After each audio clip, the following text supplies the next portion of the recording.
Alors voici l'étude du cas de Mathis, une présentation de Annick Gélina.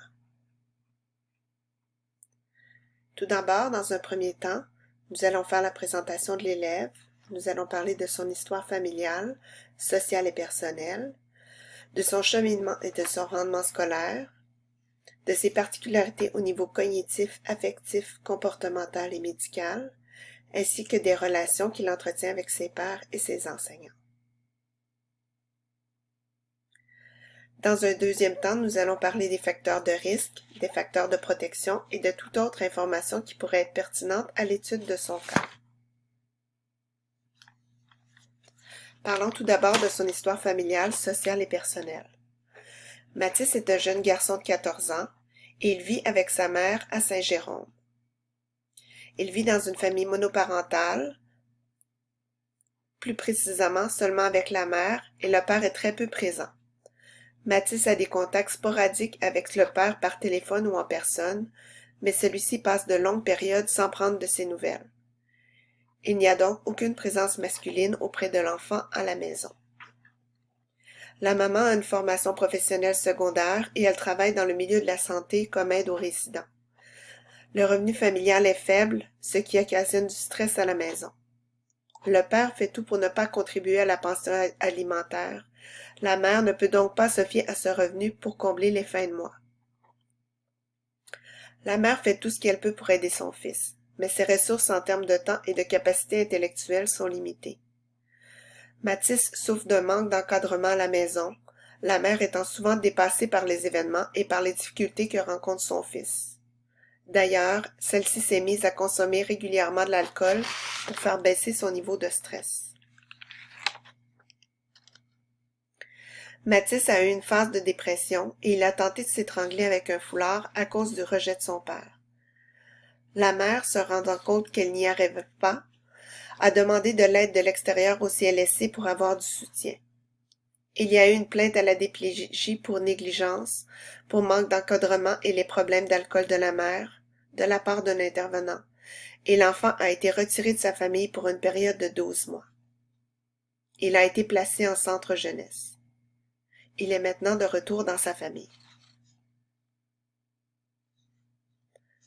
Mathis était peu autonome avant son séjour au centre jeunesse. Il devait constamment être supervisé ou encadré par sa mère et les intervenants du milieu scolaire.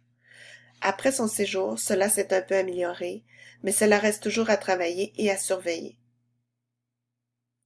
La mère lui donne quelques responsabilités et il est aussi surveillé de près à l'école.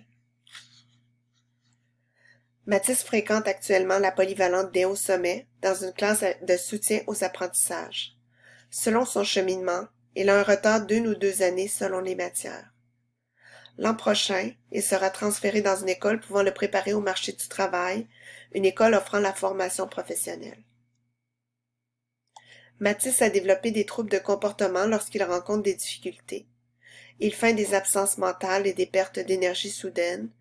Il sent le besoin de tout arrêter et de s'allonger. La mère a consulté des spécialistes comme les médecins et les neuropsychologues afin de vérifier si Mathis faisait de l'épilepsie, mais ceux-ci n'ont rien trouvé au niveau physique. Il a été soulevé que Mathis adoptait peut-être ce comportement pour fuir la réalité lorsqu'il était en surcharge cognitive ou émotive, ou lorsqu'il recherchait de l'attention.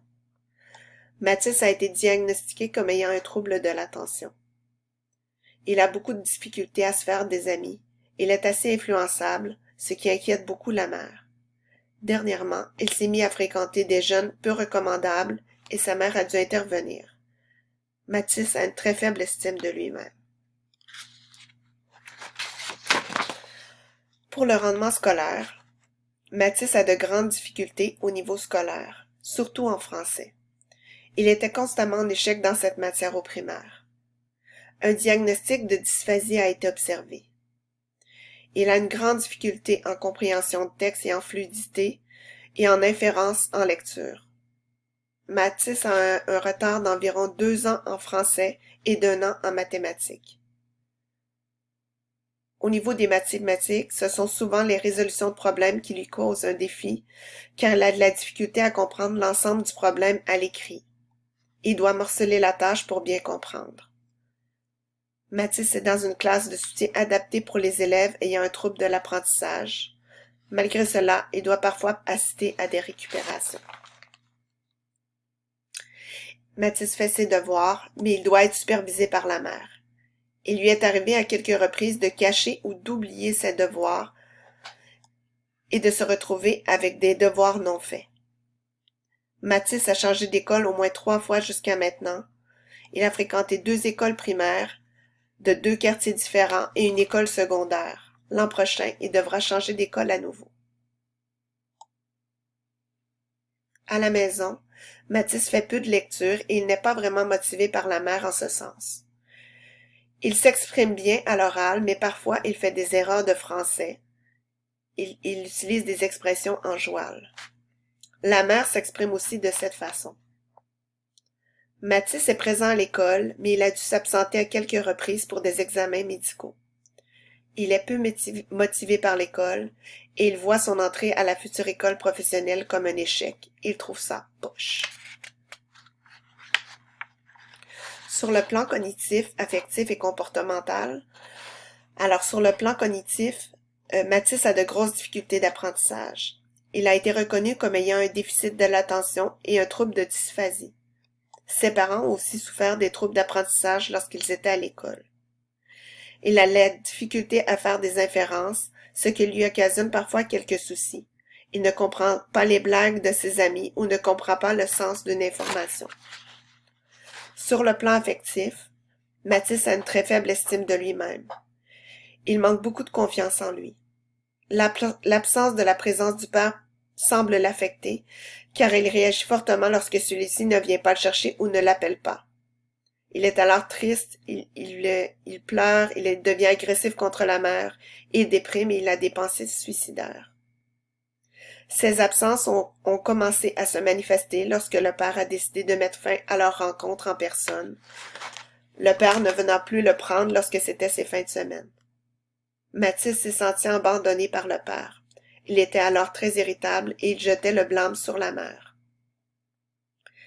Mathis a de la difficulté à se faire des amis.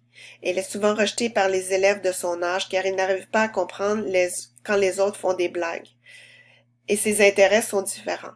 De plus, comme il a changé d'école à quelques reprises, il ne s'est pas développé un réseau d'amis dans le secteur.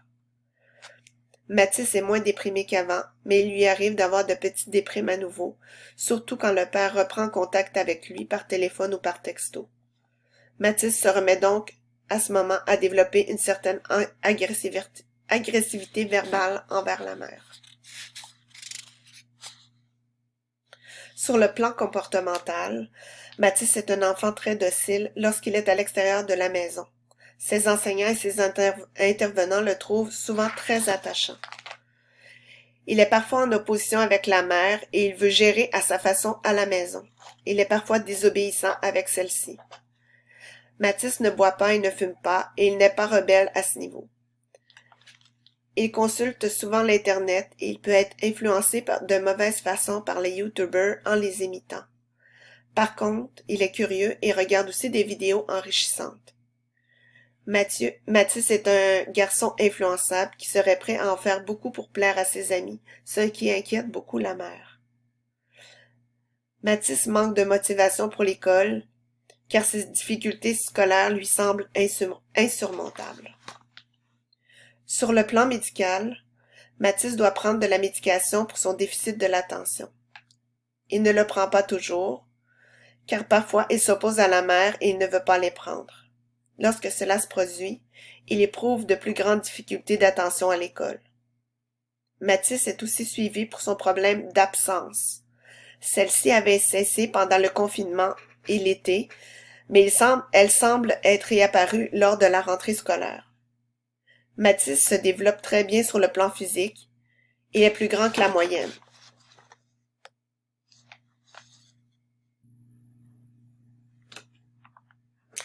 Pour ce qui est de ses relations avec ses pairs et ses enseignants, Mathis est très apprécié par ses enseignants et les intervenants, car il est serviable, gentil, généreux et courtois.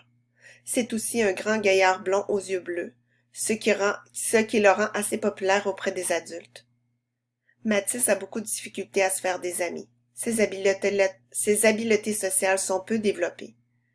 Comme Mathis a peu confiance en lui, il lui est arrivé de se faire intimider par d'autres élèves. Il est prêt à beaucoup pour pouvoir se faire des amis. Lorsque Mathis arrive à se faire des amis, il les voit peu.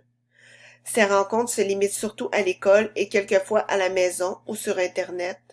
Mais lorsqu'il y a de grands congés comme l'été ou les vacances de Noël, Mathis se retrouve souvent seul avec sa mère. Mathis a été aussi victime d'intimidation dans son parcours scolaire, ce qui le rend plutôt inquiet par rapport à ses relations avec ses pairs.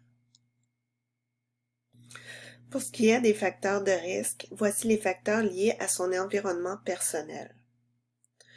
Tout d'abord, il y a son manque d'intérêt et de motivation envers l'école, ses expériences scolaires qui sont peu satisfaisantes, ses difficultés d'apprentissage et son trouble de l'attention, sa faible estime de lui-même et ses problèmes de santé physique. Les facteurs liés à son environnement familial sont le manque d'encadrement parental, la faible scolarité de la mère, le contexte de monoparentalité, l'absence presque quasi totale du père, et le milieu socio-économique faible. Pour ce qui est des facteurs liés à son environnement scolaire, alors il a un faible rendement scolaire, il participe peu aux activités parascolaires, et la transition a été difficile entre le primaire et le secondaire. Enfin, les facteurs liés à son environnement social et à la communauté. Alors, Mathis souffre d'un isolement social car il a peu d'amis. Et l'accès aux services de santé et aux services sociaux est difficile. Il y a beaucoup d'attentes. Alors, cela fait que c'est difficile. Enfin, voici quelques facteurs de protection. Les facteurs liés à son environnement personnel. Alors, Mathis possède des habiletés sociales comme l'empathie, la résilience et une belle personnalité. Il y a aussi des facteurs liés à son environnement familial. Alors, Mathis dispose d'un bon soutien émotif de la mère lors des périodes de stress. Il a commencé à apprendre l'autonomie à la maison tout en étant supervisé. Et il entretient une relation positive avec un adulte signifiant, qui est sa tante. Les facteurs liés à son environnement scolaire, alors Mathis a de très bonnes relations avec ses enseignants et le climat de classe est harmonieux. Et quant aux facteurs liés à son environnement social et à la communauté, il y a la présence de quelques amis qui sont présents, mais surtout en ligne.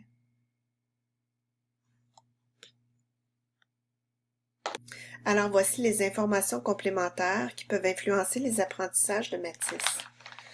Tout d'abord, il y a les facteurs externes, c'est-à-dire son niveau social-économique faible, sa motivation, sa capacité d'attention, son style d'apprentissage.